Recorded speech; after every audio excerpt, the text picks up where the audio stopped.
حضرت ابو ہریرہ رضی اللہ تعالیٰ عنہ نے کہا کہ رسول اللہ صلی اللہ علیہ وآلہ وسلم نے فرمایا کہ ہمارا پروردگار بلند برکت والا ہے۔ ہر رات کو اس وقت آسمان دنیا پر آتا ہے جب رات کا آخری تہائی حصہ رہ جاتا ہے۔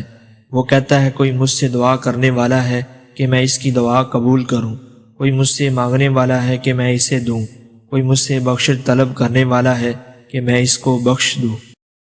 حضرت عبادہ بن صامت رضی اللہ تعالیٰ عنہ نے بیان کیا کہ نبی کریم صلی اللہ علیہ وآلہ وسلم نے فرمایا، جو شخص رات کو بیدار ہو کر یہ دعا پڑھے، لا الہ الا اللہ وحدہ لا شریک لہ، لہ الملک ولہ الحمد وہو علی کل شیء قدیر، الحمد للہ وسبحان اللہ، ولا الہ الا اللہ واللہ اکبر، ولا حول ولا قوة الا باللہ۔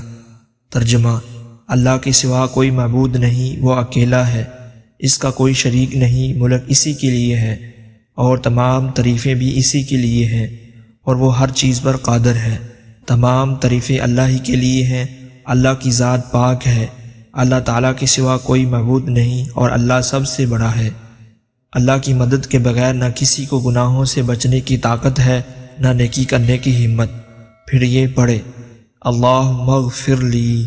ترجمہ: اے اللہ میری مغفرت فرما، یا یہ کہہ کر کوئی دعا کرے تو اس کی دعا قبول ہوتی ہے۔ پھر اگر اس نے وضو کیا اور نماز پڑھی تو نماز بھی مقبول ہوتی ہے۔